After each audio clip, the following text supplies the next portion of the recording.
역대하 14장 1절로 12절까지 우리 한 절씩 교독하겠습니다. 구약성경 673쪽, 674쪽에 있습니다.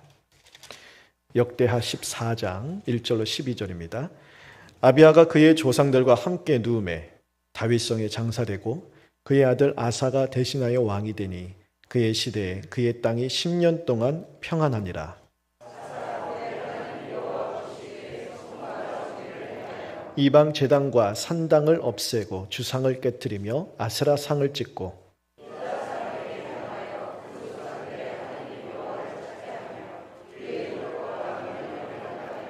또 유다 모든 성읍에서 산당과 태양상을 없애매 나라가 그 앞에서 평안함을 누리니라.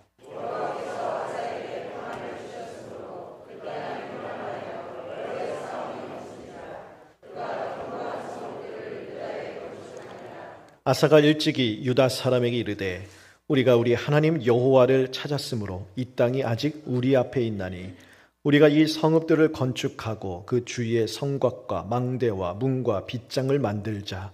우리가 주를 찾았으므로 주께서 우리 사방에 평안을 주셨느니라 하고 이에 그들이 성읍을 형통하게 건축하였더라.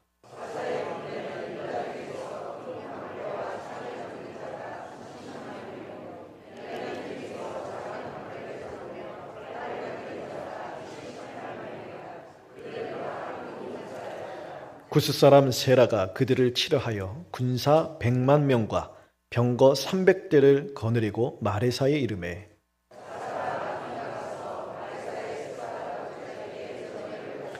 아사가 그의 하나님 여호와께 부르짖어 이르되 여호와여 힘이 강한 자와 약한 자 사이에는 주밖에 도와줄 이가 없사오니 우리 하나님 여호와여 우리를 도우소서. 우리가 주를 의지하오며 주의 이름을 의탁하옵고 이 많은 무리를 치러 왔나이다.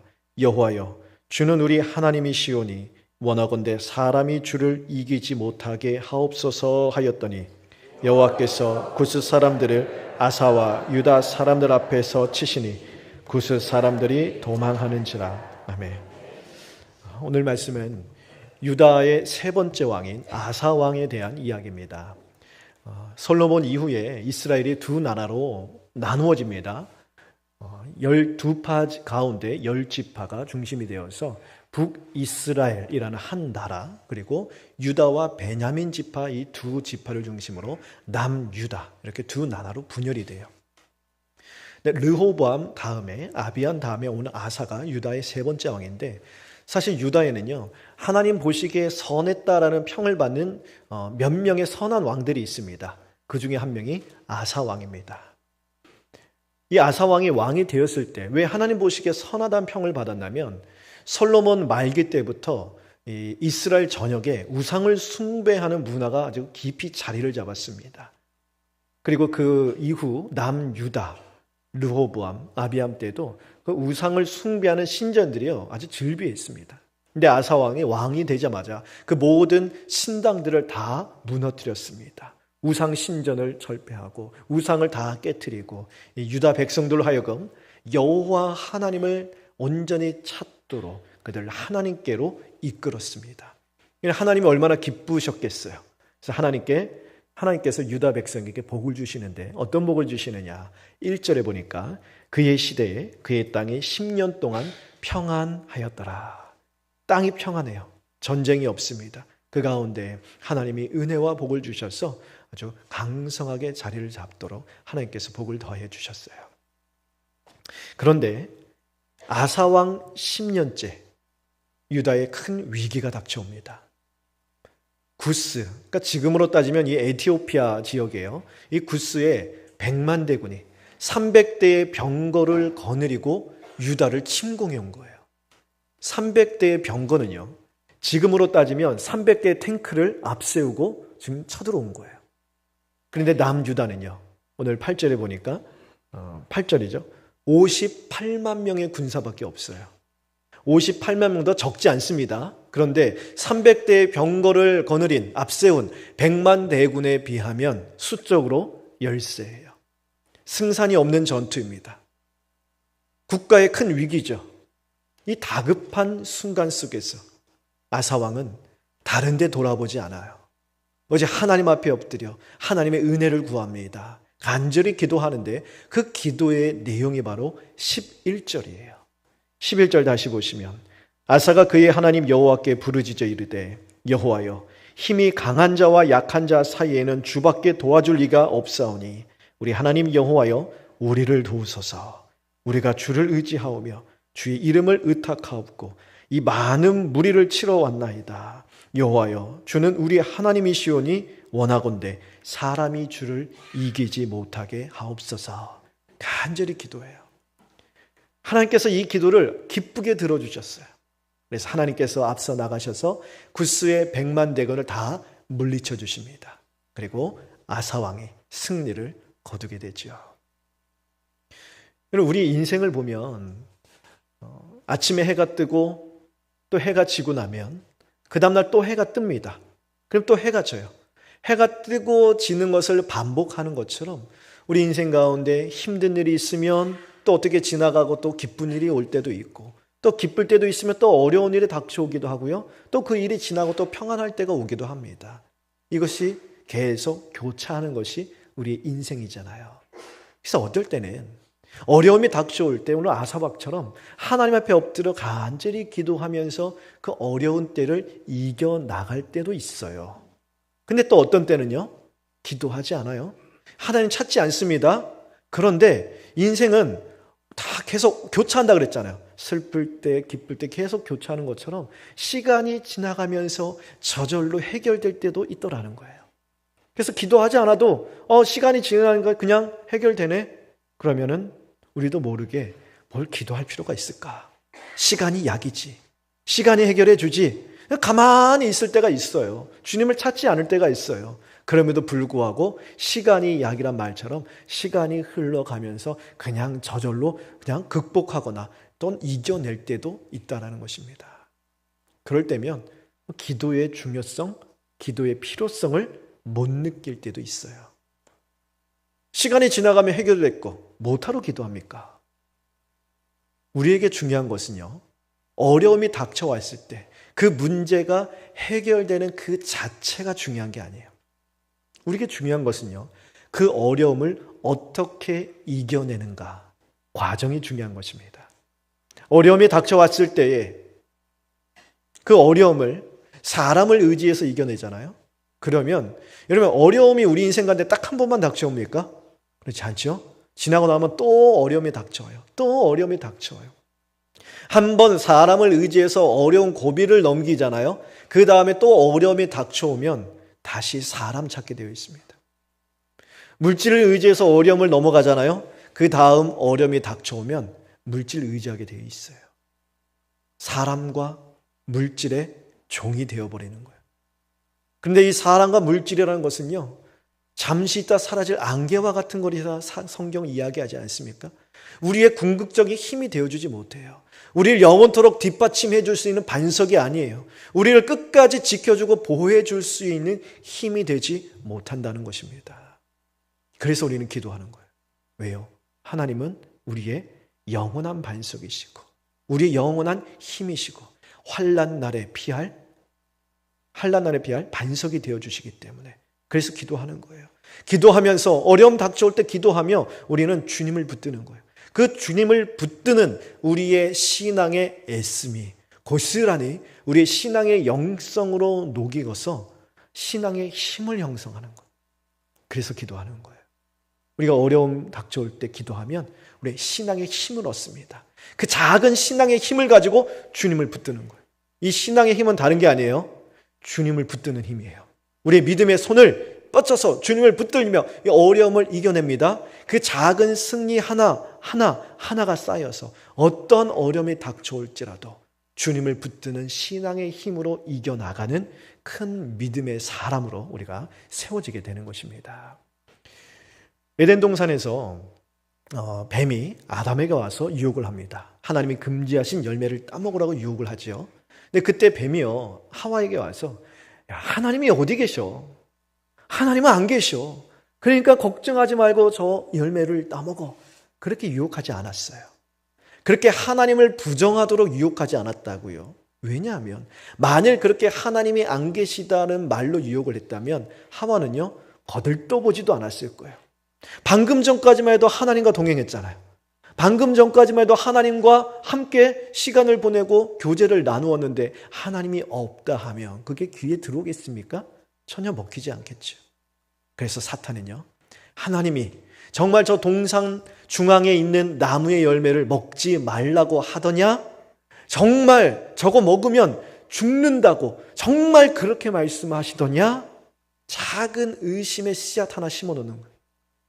근데 그 작은 의심의 씨앗이 하와의 마음 가운데 심기더니 그의 생각과 판단을 다 무너뜨리는 거예요. 결국 행동하게 만드는 거예요. 이처럼 사탄은요, 지금도 우리의 심령 가운데 선하신 하나님을 의심하도록 요만한 작은 의심 하나의 씨앗을 심어 놓는 거예요. 근데 그 작은 씨앗이요, 하나님과 우리의 관계를 흔들어 버린다는 거예요. 하나님의 선하심을 의심하고 의심하며 하나님을 불신하게 만든다는 거예요. 하나님과 나의 관계를 깨트려 버리는 거예요. 우리 공동체도 마찬가지예요. 서로를 향한 이 작은 의심의 씨앗 하나, 사탄이 이것을 우리 가운데 심어 놓는 거예요. 그래서 우리의 공동체의 결속을 깨버리는 거예요. 그런데 기도하는 가운데 하나님을 붙드는 이 신앙의 힘을 우리가 얻잖아요.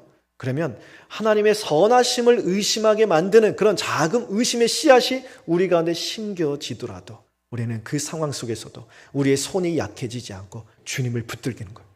주님을 붙들면서 전과 같은 방식으로 강한 자와 약한 자 사이에 나를 도우실 수 있는 분은 오직 하나님 한 분뿐이다. 내가 주님 붙들어야지 하면서 신앙의 힘으로 주님을 붙드는 거예요.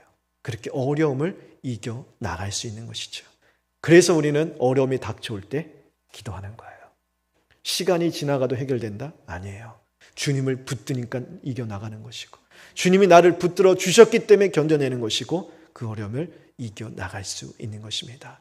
여러분, 구스의 100만 대군이 지금 유다를 침공했죠. 구스의 100만 대군을 앞에 두고 아마 사탄은요, 아사왕의 마음 가운데도 이 작은 의심의 씨앗 하나 심어 놓았을 거예요. 야, 저 100만 대군을 봐라. 이 다급한 순간 속에서 하나님 붙든다고 뭐 답이 나오니? 저기 애구방한테 가서 머리를 숙여야지. 저 옆에 있는 아람 나라에 가서 머리를 숙여야 살 길이 있지. 하나님 앞에 엎드린다고 살 길이 있겠냐? 의심의 씨앗을 심어 놓았을 거예요.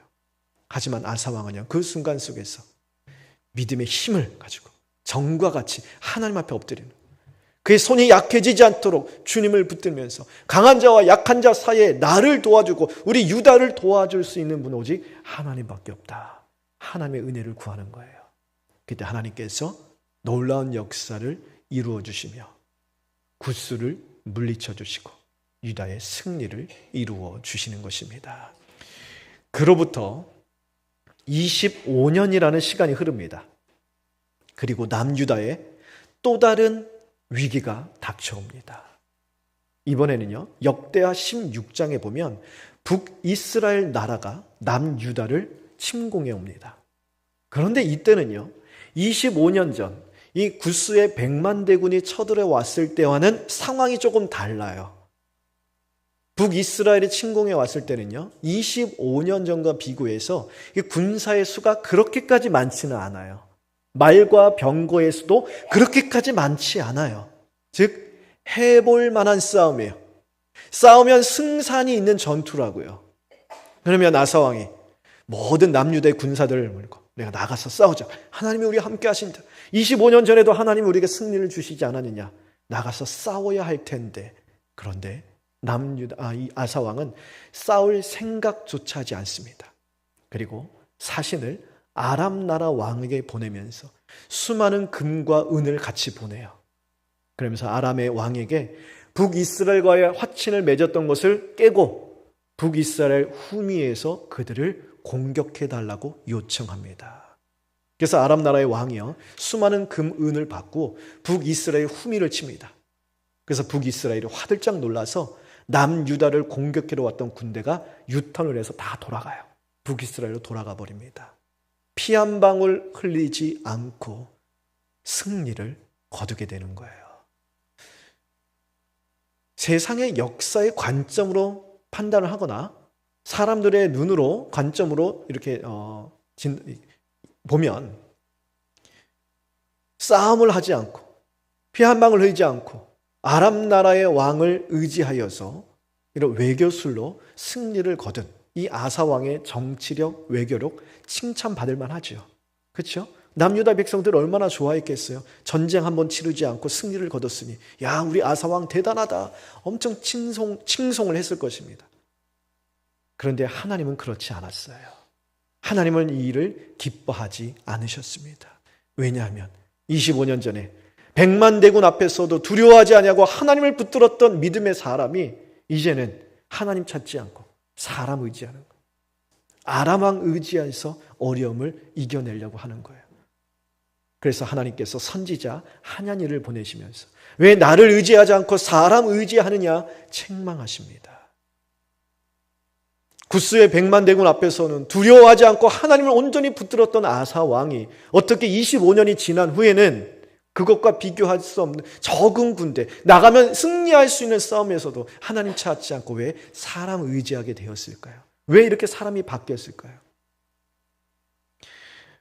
역대하 15장 7절에 보면 하나님께서 그 25년 전에 구스의 100만 대군을 하나님 의지해서 물리쳤잖아요. 아사왕이. 그리고 나서 하나님께서 아사왕에게 주신 말씀이 있어요. 선지자 한 명을 보내셔서 역대하 15장 7절에 이렇게 말씀하십니다. 같이 한번 읽어보겠습니다. 시작. 그런즉 너희는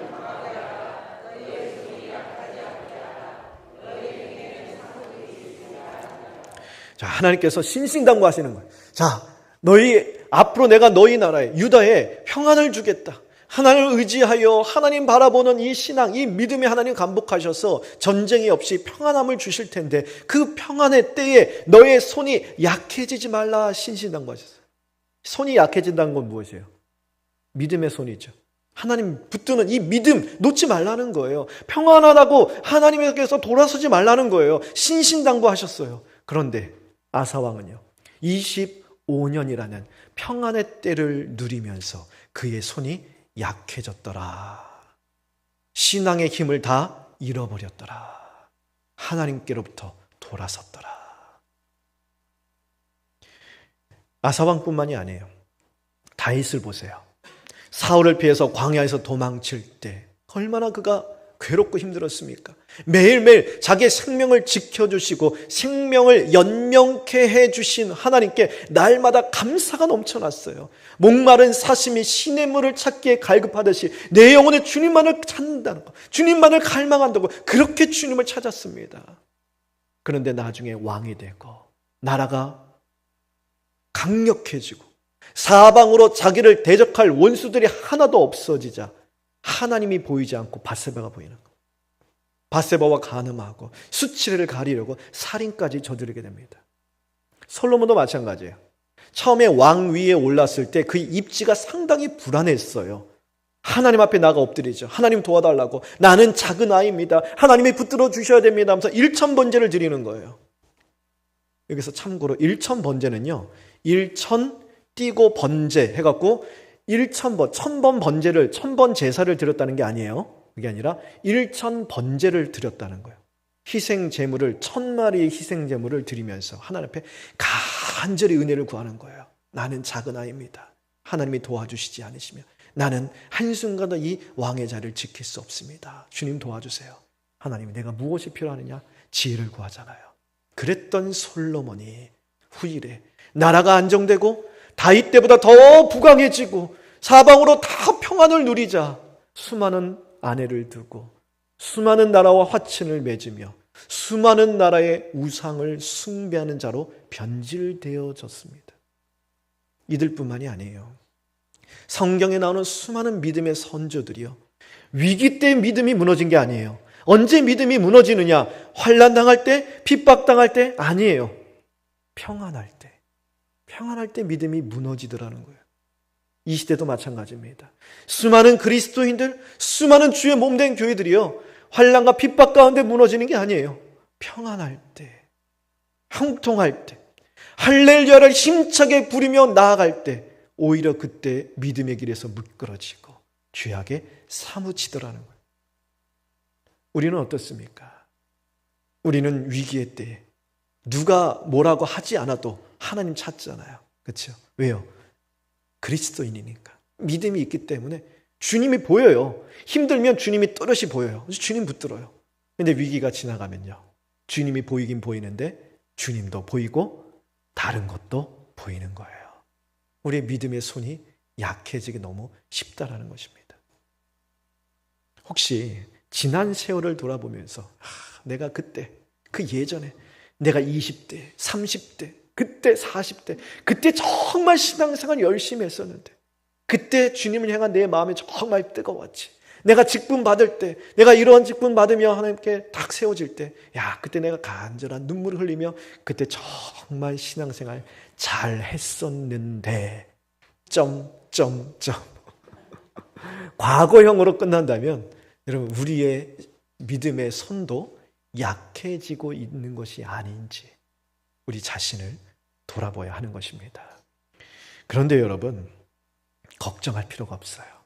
왜냐하면 하나님은요, 이렇게 손이 약해져 있는 우리에게 다가오시기 때문이에요. 우리를 무기력한 신앙의 상태로 내버려 두시지 않는다는 거예요. 그렇게 하나님께로 돌아서서 신앙의 길에서 뒷걸음질 칠지라도 하나님 우리를 버리지 아니하시고 우리에게 다가오시고 찾아와 주시며 우리에게 말씀을 주신다라는 거예요. 오늘 아사왕을 보세요.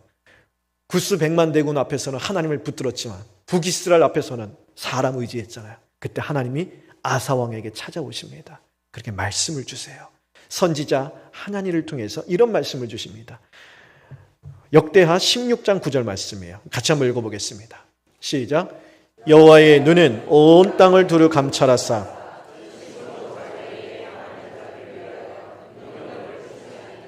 이 일은 왕이 망령되이 행하였으니 왕에게 전쟁이 있으리다 하며, 지금까지는 평안이었어요. 근데 왕이 하나님 의지하지 않고 사람 의지했기에 이때부터는 전쟁이 있을 것이다.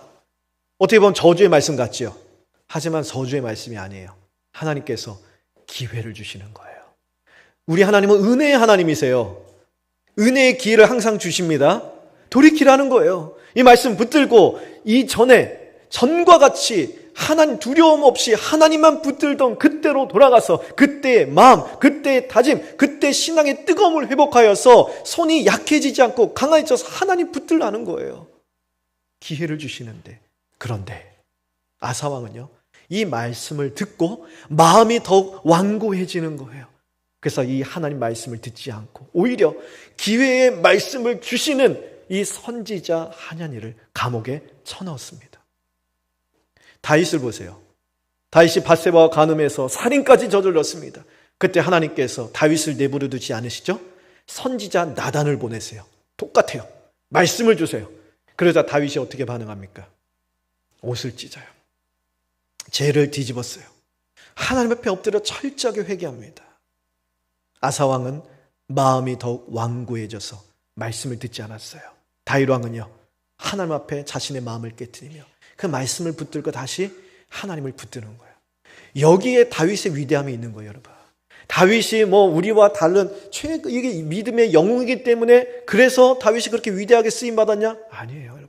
다윗도 우리가 똑같다라는 거예요. 성경이 보여주잖아요. 우리와 똑같이 하나님 믿지 않고 다른 거 붙드는 거예요. 하나님보다 자기의 육신의 정욕 붙드는 사람이 바로 다윗이에요. 우리 똑같다고요.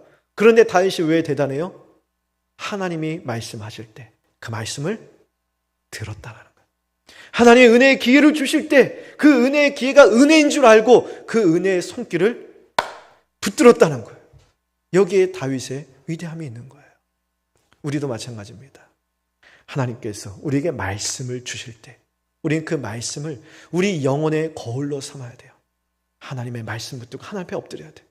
우리의 마음을 깨트리고 회개하고 자복하고 상한 심령으로 하나님을 붙드는 것, 이것이 하나님이 우리에게 바라시는 것이요, 아까 우리가 읽은 역대하 16장 9절처럼 전심으로 하나님을 향하는 하나님이 찾으시는 자의 모습입니다. 저와 여러분 모두 이런 믿음의 한 사람 한 사람 다 되시기를 간절히 바랍니다. 아사왕의 이야기는요, 여기서 끝나지 않아요. 역대하 16장 12절에 보면 그의 통치 말년에 그의 발에 위독한 병이 생깁니다. 그러자 역대하 16장 12절 보세요. 아사가 왕이 된 지 39년에 그의 발에 병들어 매우 위독하였으나 병이 있을 때 그가 여호와께 구하지 아니하고 누구에게 구합니까? 의원들에게 구합니다. 이상하죠. 병이 나면 병원에 가는 것이 맞아요? 틀려요? 맞죠. 근데 왜 하나님은 왜 그럴까요? 여러분 이 말씀 듣고 아프시면 저에게 오시면 안 돼요. 어디 가셔야 돼요? 꼭 병원 가세요. 이 말씀은 그 말씀이 아니라 뭐냐면 아사 왕의 마음의 중심이 어디 있는가 이걸 보여주려고 하는 거예요. 그의 인생 초기에는 하나님 붙들었습니다. 그런데 북이스라엘 쳐들어 중기에는요 사람 의지했어요.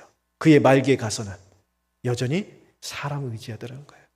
그의 신앙의 손이 점점 약해지기 시작하더니 이제는 하나님을 더 이상 찾지 아니하더라. 성경이 이거 보여주고자 하는 것이에요. 여러분 우리는 아사왕처럼 신앙의 길에서 뒷걸음질 치는 일이 없게 되기를 바랍니다. 우리의 인생의 마지막 순간까지 우리의 손이 신앙의 손, 믿음의 손이 절대로 약해지지 아니하고 더욱더 강하게 되어서 내 앞에 서기까지 나만 바라보고 나만 의지하라는 그 주님의 말씀을 굳게 붙들고 이 땅에서의 경주, 이 믿음의 경주를 다하고 주님 품에 안기는 저희 여러분 다 되시기를 간절히 바랍니다. 우리의 손, 우리의 믿음의 손이 어떻게 보면 약해지지 않을 수 있을까요? 역대하 15장 7절 말씀 보시면 우리 아까 읽었는데요. 너희는 그런즉 강하게 하라. 너희의 손이 약하지 않게 하라. 너희 행위는 상급이 있음이라 말씀하세요. 어려울 때나 평안할 때나 우리의 손이 약해지지 않도록 할 수 있는 길 중에 하나는 상급을 바라보는 거예요. 상급. 하늘에 가면 천국에 가면 우리 다 상급을 받게 될 것입니다. 근데 이 상급이요. 우리가 이 땅에서 열심히 잘해서 누리는 어떤 물질적인 성공하고 부유해지는 그런 물질적인 상급이 아니에요. 이 상급은 우리가 하나님 나라에 서게 될 때 하나님께서 우리에게 씌워주실 생명의 면류관을 말하는 것입니다. 우리가 하나님 앞에 서게 될 때 하나님 우리에게 생명의 면류관을 다 씌워주세요. 천국에 가는 모든 하나님의 백성을 다 씌워주세요.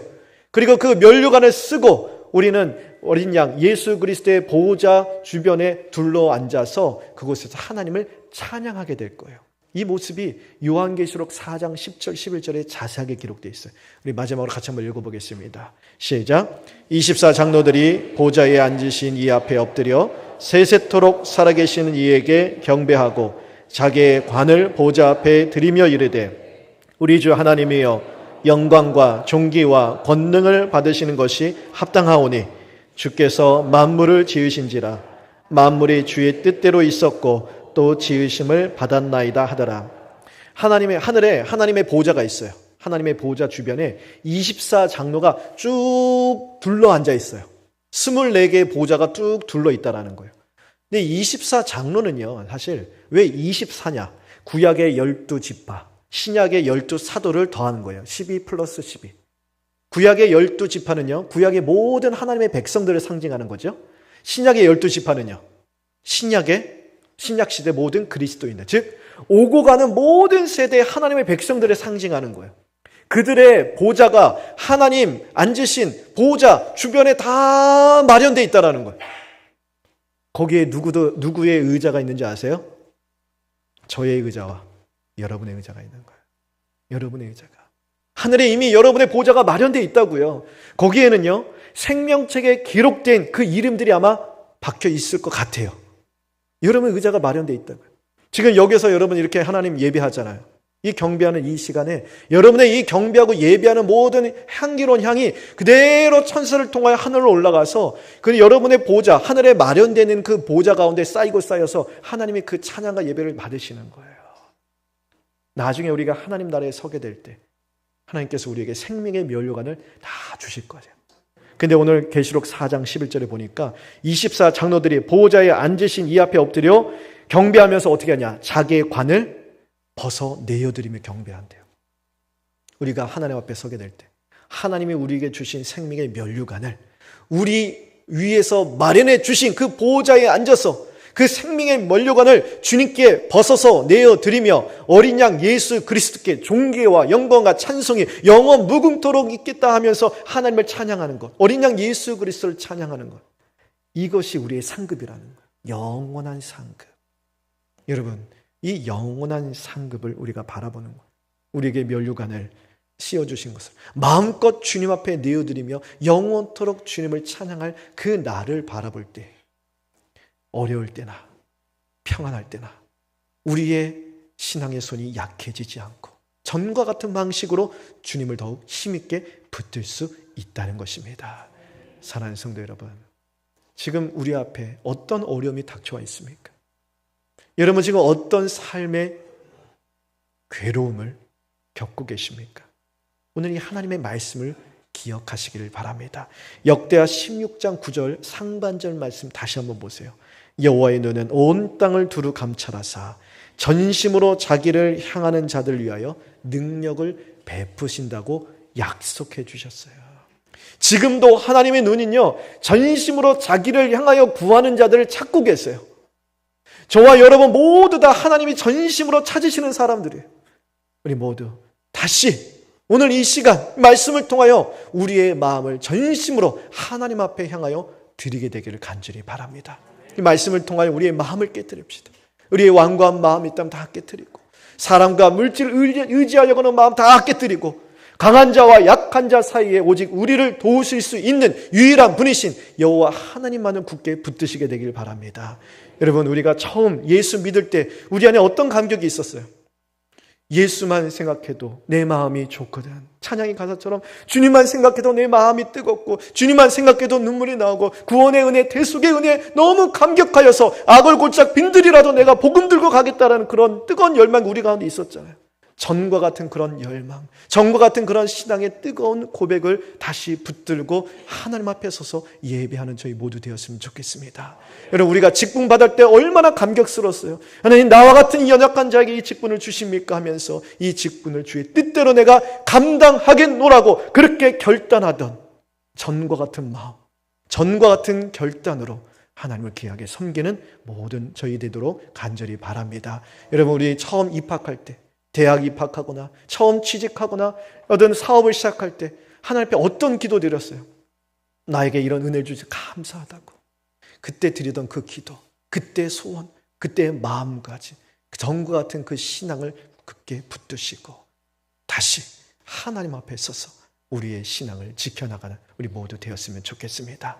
그렇게 주님 부르실 때까지 우리의 믿음의 손이 약해지지 않도록 계속해서 믿음의 자리, 기도의 자리, 예배의 자리에서 주님 붙드시면서 훗날 주님이 부르실 때 주님께 내어드릴 생명의 면류관을 많이 쌓으시는 저 여러분 되기를 간절히 바랍니다. 기도하겠습니다.